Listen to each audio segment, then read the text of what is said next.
மாண்புமிகு புரட்சி தலைவர் எம்ஜிஆர், புரட்சி தலைவி அம்மா அவருடைய நல்லாசியுடன் கோவை மாவட்டத்திலே முன்னாள் முதலமைச்சர், எதிர்க்கட்சி தலைவர், வருங்கால முதலமைச்சர், புரட்சி தமிழர் எடப்பாடியார் அவர்கள் முதலமைச்சராக இருக்கின்ற பொழுது எங்களது கோவை மாவட்டத்துக்கு பல்வேறு திட்டங்களை அறிவித்தார்கள்.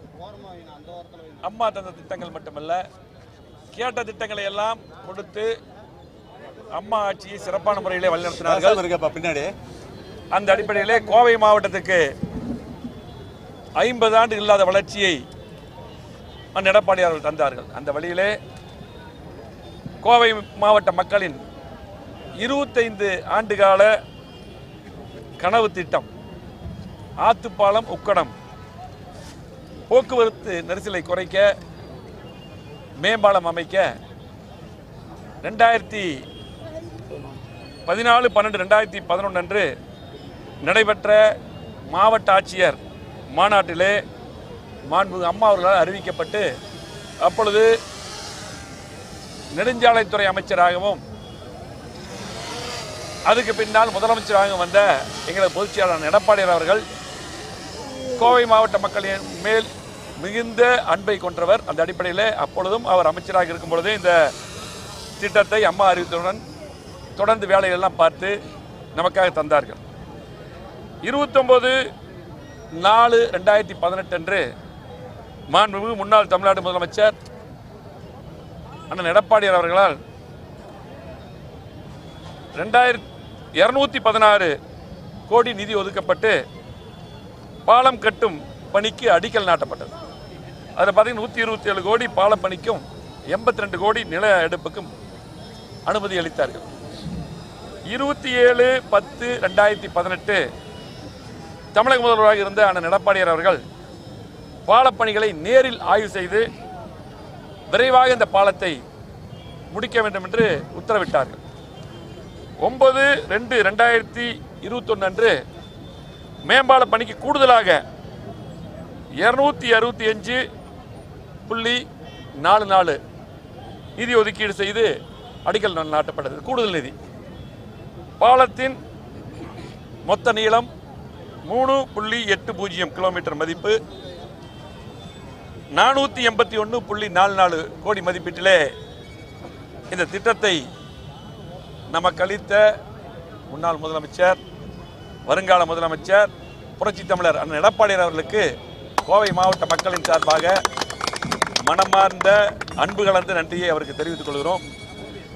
அதே போல இந்த பாலம் பார்த்தீங்கன்னா உக்கடம் வாலாங்குளம் புறவழி சாலை, இருவழி ஏறுதளம், கரும்புக்கடையிலிருந்து ஆத்துப்பாலம் சந்திப்பு வரை 4 வழி பாதை, ஆத்துப்பாலம் பகுதியில் பொள்ளாச்சி மற்றும் பாலக்காடு சாலை ஏறு மற்றும் இறங்குதளம். அதே போல இத்திட்டத்தில் உக்கடம் பேருந்து நிலையம் அருகே ஏறுதளம் அமைக்கப்பட்டுள்ளது. இதில் ஏறும் வாகன ஓட்டிகள் உக்கடம் ஆத்துப்பாலம் பழைய சுங்கச்சாவடி கடந்து பாலக்காடு செல்லும் வழித்தடத்திலோ பொள்ளாச்சி செல்லும் வழித்தடத்திலோ இறங்கலாம். பொள்ளாச்சி சாலை, பாலக்காடு சாலை இருந்து வரும் வாகன ஓட்டிகள் அப்பகுதியில் அமைக்கப்பட்டுள்ள ஏறுதளங்கள் வழியாக ஏறி ஆத்துப்பாலம் பழைய சுங்கச்சாவடி கரும்புக்கடை உக்கடத்தை கடந்து உக்கடம் செல்வோரம் பைபாஸ் சாலையில் அமைக்கப்பட்டுள்ள வளைவு இறங்குதளம் வழியாக கீழே இறங்கலாம். திருச்சி அவனாசி சாலை செல்வதற்கு உக்கடம் சுங்கம் சாலையில் இறங்குதளம் ஏறுதளம் அமைக்கப்பட்டிருக்கிறது. இந்த திட்டத்தை நேற்றைய தினம் மாண்புமிகு தமிழ்நாடு முதலமைச்சர் அவர்கள் இன்றைக்கு கோவைக்கு சென்று வந்து திறந்து வைத்தார்கள். இந்த திட்டத்தில் முழுமையாக இந்த நம்ம சுங்கம் செல்லக்கூடிய அந்த பாதையில் இன்னும் வேலை முழுமையாக முடிவடையாமல் இருக்கிறது.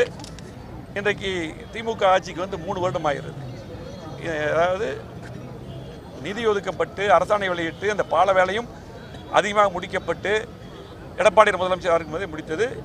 அதிகபட்சமாக இதுக்கு ஒரு வருஷத்தில் முடிச்சிருக்கலாம். இன்றைக்கி 3 வருடம் எடுத்துக்கொண்டாலும் கூட இன்னும் முழுமையாக முடிவடையவில்லை. வேகமாக இந்த அரசு முடிக்க வேண்டும். நெடுஞ்சாலைத்துறை, அந்த துறை, இந்த நிர்வாகம், மாவட்ட நிர்வாகம் வேகமாக முடிக்க வேண்டும். அதே போல் இன்றைக்கு கோவை மாவட்டத்துக்கு அம்மாவுடைய அரசை வழிநடத்தி எடப்பாடி அண்ணன் தெரிந்த திட்டங்களை, இன்னும் பல திட்டங்கள், இந்த மாதிரி நிறைய திட்டங்களை முதலமைச்சராக இருக்கும்போது எடப்பாடியார் அவர்கள் நாங்கள் கேட்ட திட்டங்கள்லாம் கொடுத்தாங்க. கோவை மாவட்ட மக்களுக்கு இதுவரையிலும் அத்தனை திட்டங்களும் தந்தது அம்மாவுடைய அரசு எடப்பாடியார் அவர்கள் தான். இதுவரை திமுக எந்த திட்டம் புதிய திட்டம் கொடுக்கல. நம்ம கொண்டு வந்து அங்கே திறந்து வச்சிருக்காங்க. அதே போல 1652 கோடியிலே அத்திக்கடு வனாசி கூட்டுக்குடி திட்டம். இன்னைக்கு தண்ணி வந்து எல்லாம் கடலுக்கு போயிட்டு இருக்கு. உடனடியாக பேருக்கு சில குளங்கள் கொடுறீங்க. உடனடியாக எல்லா குளங்களுக்கும் நீர் நிரப்ப வேண்டும். விவசாயிகள் எதிர்பார்த்திருக்காங்க, பொதுமக்கள் எதிர்பார்த்திருக்காங்க. உடனடியாக அதை நிறைவேற்ற வேண்டும். அதே போல 750 கோடியிலே எடப்பாடியார் இருக்கும்போது 3வது கூட்டுக்குடி திட்டம் அதுவும் வந்து திறந்து வச்சிருக்கிறீங்க. இன்னும் முழுமையாக தண்ணி எல்லா பக்கம் வரல. வேகமாக அதை தண்ணியை கொண்டு வரணும்.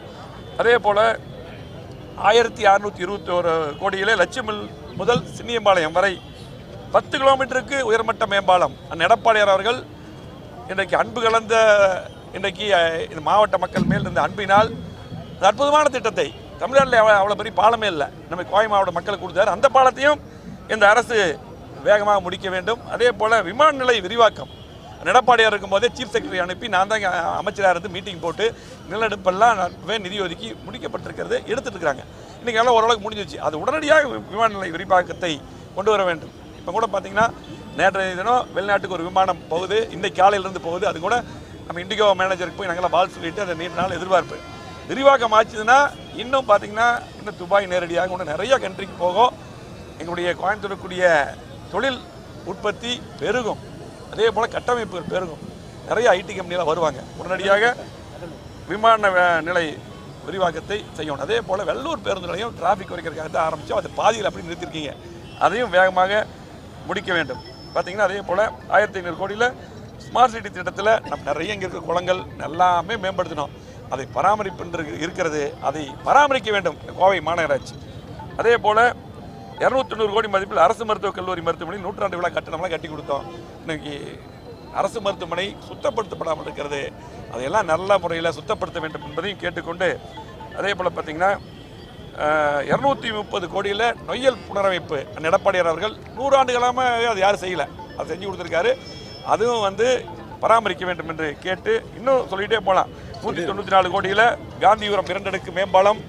அதே போல் கிட்டத்தட்ட 414 கோடி மதிப்பில் ஈச்சனாரி முதல் பொள்ளாச்சி வரை அற்புதமான 4 வழி சாலை நீங்கள் பார்த்துருப்பீங்க. அதே போல் அவனாசி சாலை, திருச்சி சாலை, மேட்டுப்பாளைய சாலை விரிவாக்கம், மேம்பாலங்கள். இன்றைக்கி ஊட்டியெல்லாம் போகிற சீக்கிரம் போயிடலாம்.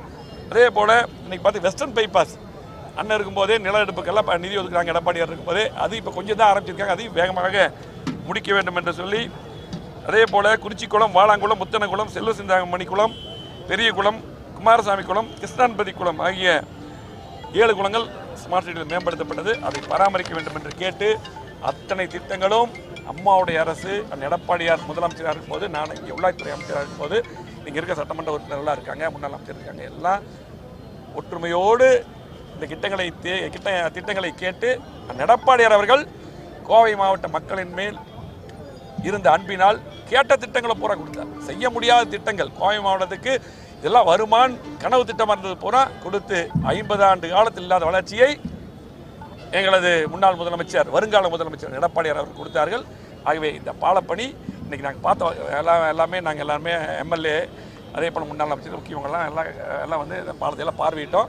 இன்னும் கொஞ்சம் முடிக்கப்பட வேண்டியது. உடனடியாக இந்த துறை, அரசு, கோவை மாவட்ட நிர்வாகம் வேகமாக முடிக்க வேண்டும்.